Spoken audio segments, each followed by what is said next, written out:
Hello guys, today we are installing VirtualBox on Windows 11. So let's begin. Open Chrome in your PC and search VirtualBox. Open the first official website. In the website, click on the right side download option. Select first option Windows host.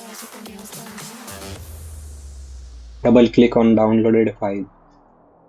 In installation window, click next.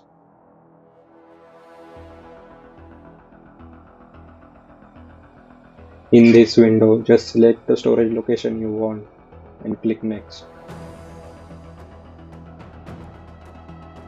Select yes for network interface warning.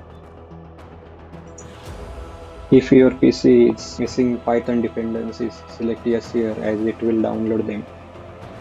Now click on install. Just wait till it finishes its process.